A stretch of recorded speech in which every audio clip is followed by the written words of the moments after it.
I am Milagros Aquino Magsaysay, representing the United Senior Citizens Party List. We are representing the senior citizen sector in Congress. I am from La Union, an Ilocana, and I was seated in Congress in the 17th Congress, and now this is the first time that United Senior Citizens Party List, the 19th Congress, won the seat. You have 2 minutes, ma'am. Oh, okay. So I am here to really, even on the 17th Congress, I had been fighting for the rights and privileges of the senior citizen. Kaya po nandito ako at pinili ko itong sektor na ito para irepresenta ang mga nakatatanda para may paglaban ko po ang kanilang karapatan, kapakanan, pribilehyo at benepisyo.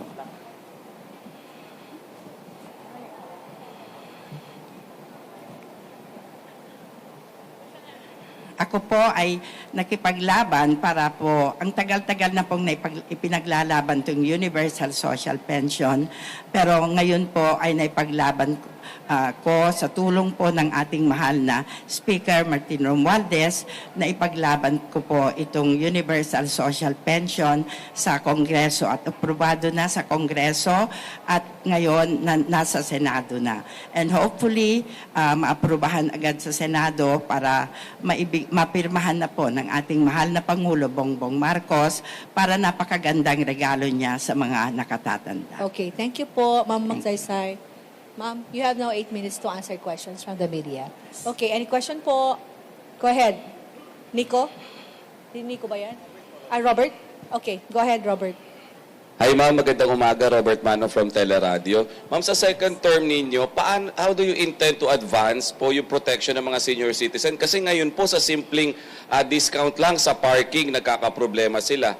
Tapos yung distribution ng ayuda para sa kanila naiipit because hindi alam kung anong government agency yung mamimigay o magbibigay sa kanila. At ang malaking problema natin, hindi natin alam yung exact figures kung ilan po yung senior citizen sa atin dito sa Pilipinas. Okay. Well, according to statistics, ang ano natin ngayon, ang dami ng mga nakatatanda ay 11.6 million. At yung sinabi mo na, can you repeat the question again, please? Yung paano po natin mapoproteksyonan panlalo yung mga senior citizen under po sa party list niyo kasi yung simple pong mga discount ang senior citizen pagdating sa parking at sa iba po mga bagay hindi po na ibibigay sa kanila. Yes, nag-imbestiga po kami sa Kongreso sa Ways and Means, no, sa mga nare-report na hindi ino-honor yung discount namin kasi batas po ito. 12% VAT exemption and 20% senior citizens discount. Maraming mga restaurants, maraming mga hotels, at saka maraming mga drugstores na hindi ino-honor ito. So nag-imbestiga ang Ways and Means wherein I am a member at it took us more than 1 month na inimbestigahan lahat. At sa ngayon, wala pa namang report na hindi ino-honor yung discount namin. Tapos yun namang pagsulong po sa kalusugan ng mga senior citizen ay nahingi ko po kay Presidente Ledesma ng PhilHealth na kasi ang binibigay kasi ng PhilHealth ay 3 times a week na dialysis ang libre. Pero ngayon po, binibili nila yung gamot noon, yung mga Epotin, dialyzer, kung minsan umaabot ng 1,400. Kung wala ng pera yung mga senior citizens, hindi na sila makadialysis. So ito naman po ang talagang hiningi ko kay Presidente Ledesma ng PhilHealth na libre na lahat. So ngayon po, effective kahapon po, ay libre na lahat ang mga nagdadialysis, pati na gamot. Kasi ang package nila is 6,350 o tama na makover lahat yung gastos ng nagdadialysis. Meron pa pong tanong? Question po? Okay. Hi ma'am, Michael Rogas po from Radyo Pilipinas. Good Sa mga afternoon. nakaraan po ma'am, lagi pong inirereklamo po ng mga senior citizen, yung pong delayed nung kailan po natatanggap ng mga social pension. Paano pong gagawin ho ninyo sa Congress on your second term? Ito kasi noon, every quarter ang pagbigay ng pension kasi due to lack of manpower, no? Ngayon, nung isang nakaraang secretary ginawang 6 months. So noon pa nagrereklamo ako kasi kung minsan nakakamatayan na ng mga nakatatanda. Ngayon, binalik sa quarterly, every 3 months. Pero kung minsan nadidelay pa rin, so yun, nag-usap kami ni Secretary Gatchalian and he told me that he will see to it na on time, simultaneous ang pagbigay ng pension. So ngayon po ba, magkano po ho yung tinatanggap na social pension ng ating mga seniors every month? 1,000 na, pero ito para sa indigents. Pero kung sakasakali manalo ho kayo, itutulak ko ba ninyo na maitaas ulit or madagdagan yung po kanilang tinatanggap monthly? Ang itinulak ko po na naaprubahan na sa Kongreso ay yung Universal Social Pension na lahat na po ng mga senior citizen kasi nagrereklamo sila na bakit naman daw sila parang nadidiscriminate na hindi sila nakakatanggap ng social pension. So ngayon, yan naman ang pinaglaban ko, yung Universal Social Pension na lahat na ng senior citizen, 60 years old and above, mayaman man, mahirap man, may pension man o wala, ay makakatanggap na ng buwanang pension kung ito ay maisabatas na. Yung pong pagtataas ng kanilang social pension, magkano po yung itutulak po ninyo? Katataas lang po, 500 dati yung mga indigents, naging 1,000. Katataas lang naman yung pension ng mga indigents. Pero kung ako lang po masusunod, ay maski po 3,000 ang social pension. Kaya lang po, hindi pa ho kaya ng gobyerno. Thank you so much po, Congresswoman. Thank you. Thank you. Dante? Dante, please. Check. Ma'am, magandang umaga po. Isang tanong lang po, parang reaction. Meron po kasi ngayong ginagawa ang COMELEC, ayaw ko lang, yung comment nyo lang po, yung mga senior po natin kasama sa pinapayagang maagang bumoto from 5 a.m. to 7 a.m. Ano pong tingin nyo dito, ma'am? Okay lang po ba sa inyo o mas gusto nyong makipagsabayan na lang doon sa mga medyo masabi natin malakas-lakas pa na alas 7 onwards po? Well, para sa akin ay maganda yon. Para hindi sila magpipila, hindi sila makipagsiksikan. At least meron silang sariling time at batas na po yung may sariling lugar ang mga senior citizen para bumoto.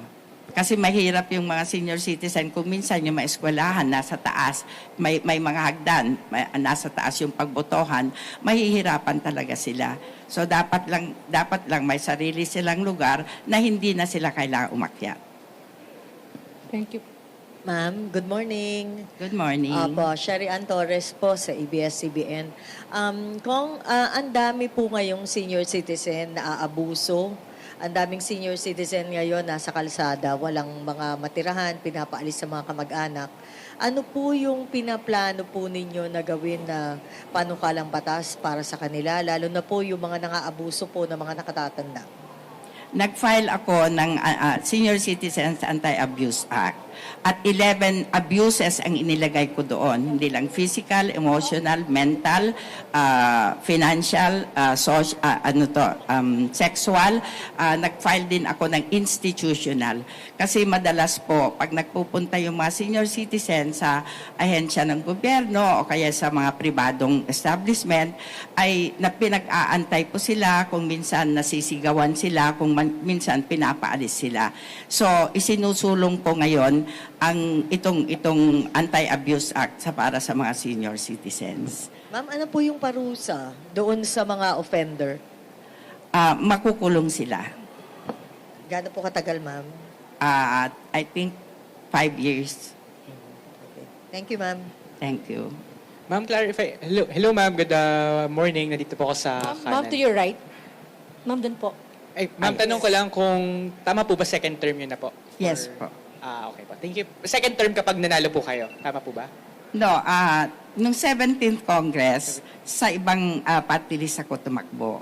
Ngayon, ito bago ngayon yung Universal Social Pension, which we won naman. This is my second term under United Senior Citizens Party List. So tama po ba 2019 and 2022 under United Senior Citizens? Yes. Tapos pag nanalo po ulit ay third term yun na po? No. Pangalawa pa lang. First time ngayon first time. ang Sige po. United Senior Citizens Party List. Okay po, sige. Salamat po. Hello po, ma'am. Ma'am Magsaysay. Yes. Thank you, ma'am. 8 minutes is done. Tapos na po yung 8 minutes. Oh, ma'am. thank you so Ma'am, much. Okay. Thank you, ma'am. And good day to all.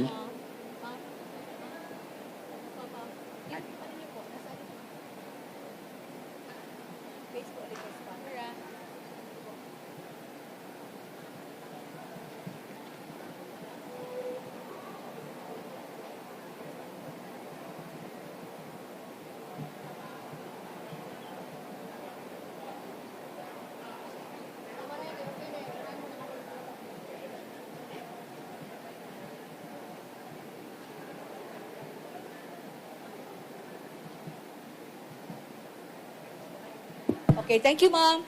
Ma'am Magsaysay, dito na po. Ay, alam mo, alalay.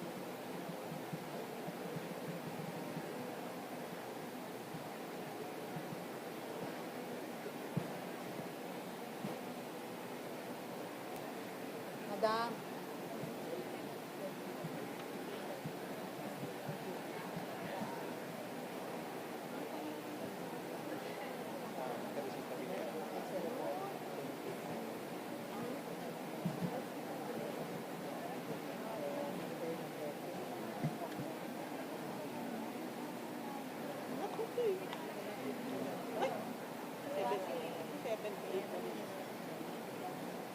Walang salamat po.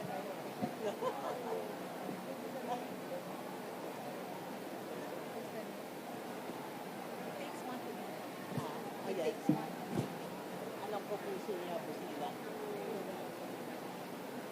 Pwede ni ba? Salamat.